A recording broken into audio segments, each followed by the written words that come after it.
June 4ರಂದು ಫಲಿತಾಂಶ ಪ್ರಕಟಗೊಳ್ಳಲಿದೆ. ಮತ್ತೊಮ್ಮೆ ಬಿಜೆಪಿಗೆ ಅವಕಾಶ ನೀಡಿ ಅಭಿವೃದ್ಧಿ ಪಥದತ್ತ ಸಾಗಲು ಸಹಕರಿಸಿ ಎಂದು ಪ್ರಧಾನಿ ನರೇಂದ್ರ ಮೋದಿ ಹೇಳಿದ್ದಾರೆ. ಶಿವಮೊಗ್ಗದಲ್ಲಿ ಬಿಜೆಪಿ ಸಮಾವೇಶದಲ್ಲಿ ಪಾಲ್ಗೊಂಡು ಮಾತನಾಡಿದ ಅವರು ಕಾಂಗ್ರೆಸ್ ನಾಯಕರ ವಿರುದ್ಧ ವಾಗ್ದಾಳಿ ನಡೆಸಿದರು. ಆರಂಭದಲ್ಲಿ ಸಿಗಂದೂರು ಚೌಡೇಶ್ವರಿ ಹೆಸರನ್ನು ಹೇಳುವ ಮೂಲಕ ಗಮನ ಸೆಳೆದರು. ಎಸ್ಸಿ ಎಸ್ಟಿ ಸಮುದಾಯದವರನ್ನು ರಾಷ್ಟ್ರಪತಿ ಮಾಡಿದ್ದೇವೆ. ಜಗತ್ತಿನಲ್ಲಿ ನಮ್ಮ ದೇಶದ ಆಧುನಿಕ ತಂತ್ರಜ್ಞಾನದ ಚರ್ಚೆ ಮಾಡ್ತಾ ಇದ್ದಾರೆ. ವಂದೇ ಭಾರತ್ ಮೆಟ್ರೋ ಟ್ರೈನ್ಗಳಿಂದ ದೇಶದ ಪರಿಚಯವಾಗುತ್ತಿದೆ. ಯುಪಿಐ ಟೆಕ್ನಾಲಜಿ ಗ್ರಾಮಗಳಲ್ಲೂ ನಡೀತಾ ಇದೆ. ವಿಕಾಸ್ ಅಭಿಯಾನಕ್ಕೆ ನಿಮ್ಮ ಪ್ರೋತ್ಸಾಹ ನೀಡಿ. ಶಿವಮೊಗ್ಗ ಬೆಂಗಳೂರು ನಡುವೆ ಚತುಷ್ಪಥ ರಸ್ತೆ ನಿರ್ಮಾಣವಾಗುತ್ತಿದೆ. ಬೆಂಗಳೂರಿಗೆ ತಲುಪಲು ಇನ್ನಷ್ಟು ಅನುಕೂಲವಾಗಲಿದೆ. ಕೋಟೆಗಂಗೂರಿನಲ್ಲಿ ರೈಲ್ವೆ ಘಟಕ ಸ್ಥಾಪನೆಯಾಗಿದೆ. ರೈಲ್ವೆ ಸೌಲಭ್ಯಗಳನ್ನು ಹೆಚ್ಚಿಸಲಾಗಿದೆ. ಮುಂದಿನ 5 ವರ್ಷಗಳಲ್ಲಿ ಅಭಿವೃದ್ಧಿಯ ವೇಗ ಇನ್ನಷ್ಟು ಹೆಚ್ಚಲಿದೆ ಎಂದು ಪ್ರಧಾನಿ ನರೇಂದ್ರ ಮೋದಿ ಹೇಳಿದರು. ಏಪ್ರಿಲ್ 26 ಮೇ 7ರಂದು ನಿಮ್ಮ ಹಕ್ಕನ್ನ ಚಲಾಯಿಸಿ. ಉಡುಪಿ ಚಿಕ್ಕಮಗಳೂರು ಜಿಲ್ಲೆಯಲ್ಲಿ ಕೋಟ ಶ್ರೀನಿವಾಸ್ ಪೂಜಾರಿ, ದಕ್ಷಿಣ ಕನ್ನಡದಲ್ಲಿ ಬ್ರಿಜೇಶ್ ಚೌಟ, ಶಿವಮೊಗ್ಗಕ್ಕೆ ಬಿವೈ ರಾಘವೇಂದ್ರ, ದಾವಣಗೆರೆಯಿಂದ ಗಾಯತ್ರಿ ಸಿದ್ದೇಶ್ವರ್ ಹಾಗೂ ಬೆಂಗಳೂರು ಗ್ರಾಮಾಂತರದಲ್ಲಿ ಸಿಎನ್ ಮಂಜುನಾಥ್ ಅವರನ್ನ ಭಾರಿ ಮತಗಳ ಅಂತರದಿಂದ ಗೆಲ್ಲಿಸುವಂತೆ ಪ್ರಧಾನಿ ನರೇಂದ್ರ ಮೋದಿ ಕರೆ ನೀಡಿದರು. ಪ್ರಧಾನಿ ಜಗತ್ ಪ್ರಸಿದ್ಧರಾಗಿರತಕ್ಕಂತ ಸನ್ಮಾನ್ಯ ನರೇಂದ್ರ ಮೋದಿ ಅವರು ತಮ್ಮನ್ನುದ್ದೇಶಿಸಿ ಮಾತಾಡಬೇಕಂತ ನಾನು ವಿನಂತಿಯನ್ನ ಮಾಡ್ತಾ ಇದ್ದೇನೆ.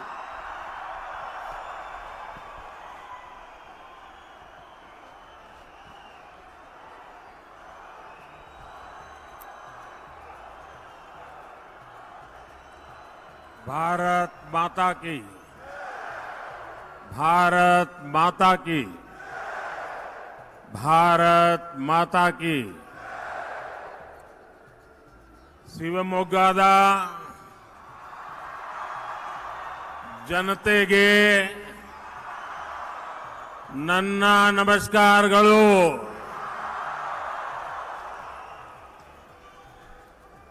मैं शक्ति स्वरूपा सिगंदरू चौड़ेश्वरी देवी के चरणों में श्रद्धापूर्वक प्रणाम करता हूं.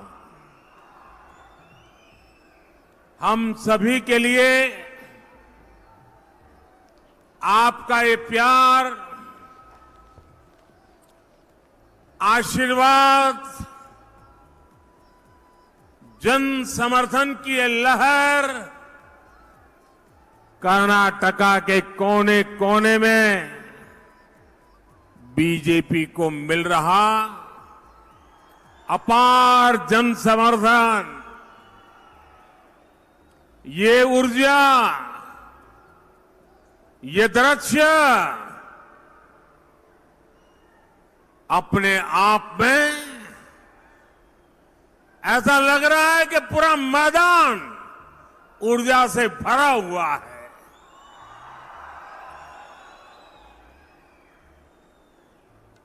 दूसरी तरफ भ्रष्टाचार और तुष्टीकरण में डूबे इंडी एलायंस की नींद उड़ गई होगी. और शिवमोगा तो खास तौर पर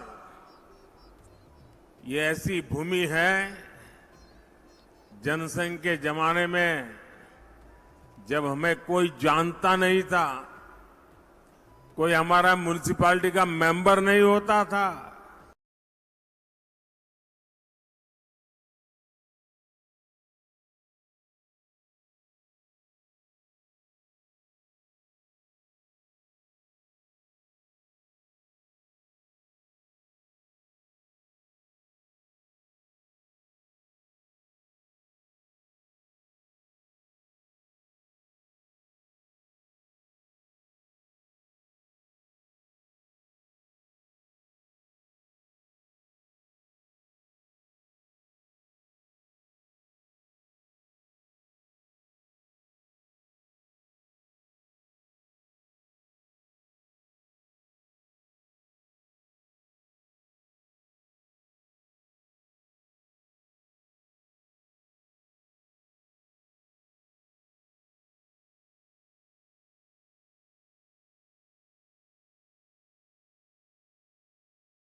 बोलो, कांग्रेस का दूसरा हथकंडा है अपने झूठ को ढकने के लिए नए झूठ बोलो।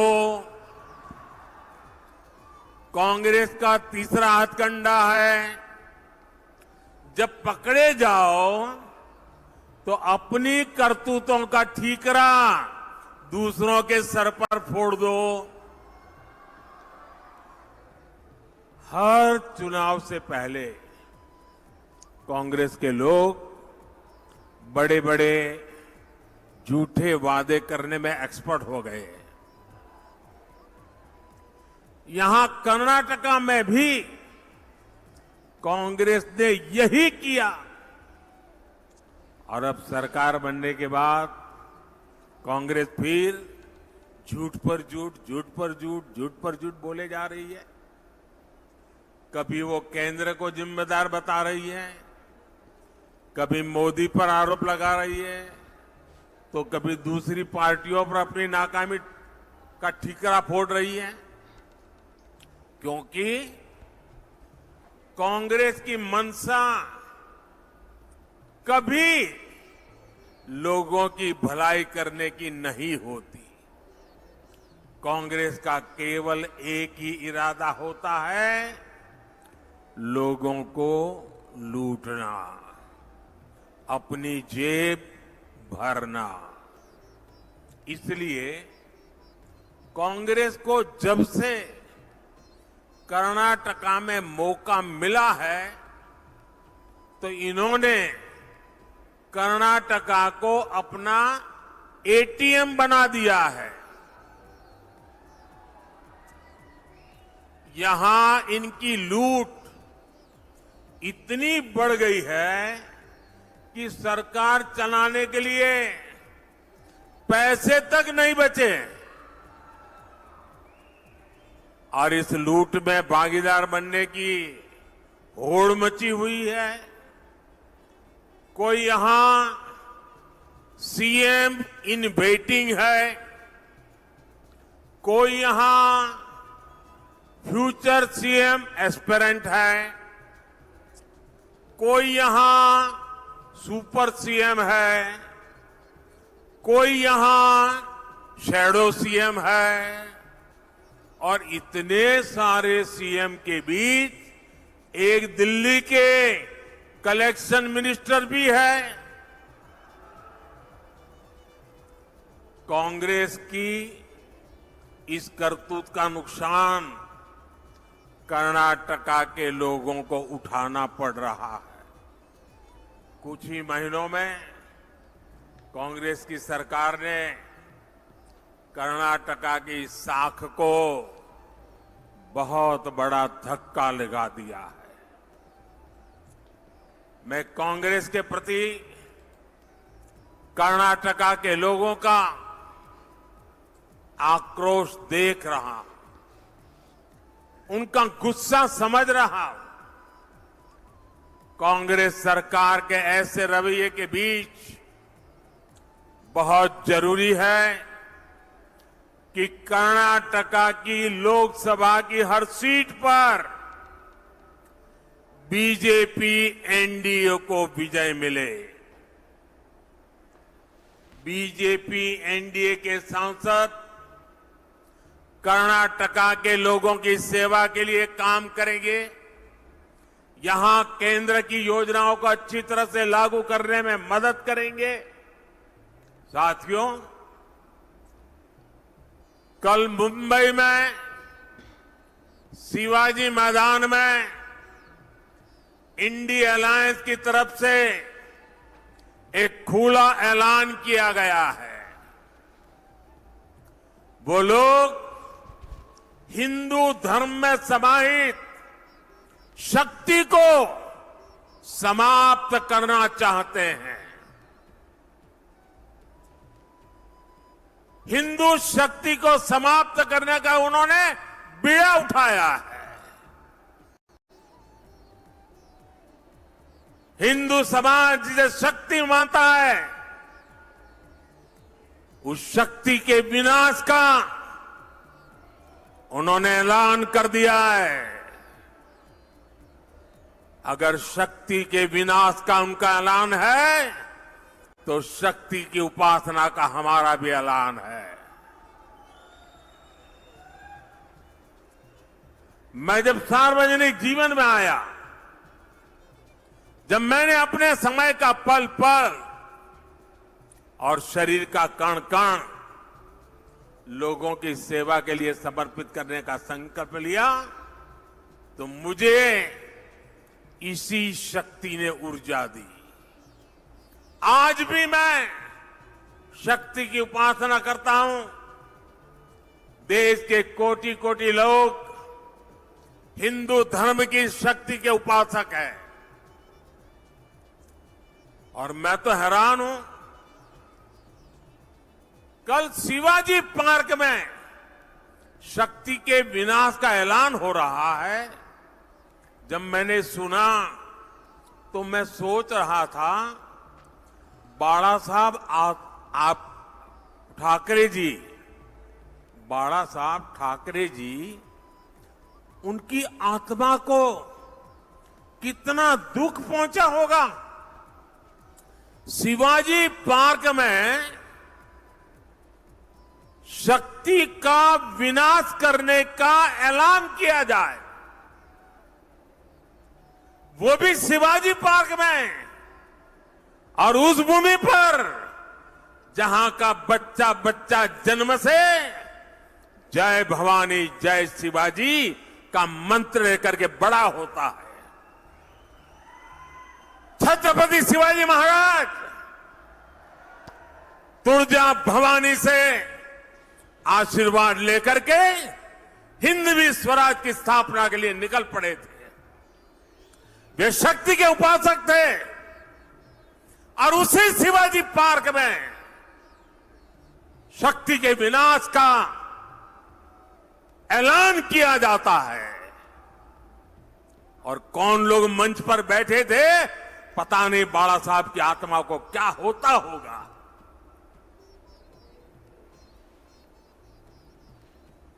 शक्ति का विनाश करने की सोच, साथियों, मेरे लिए देश की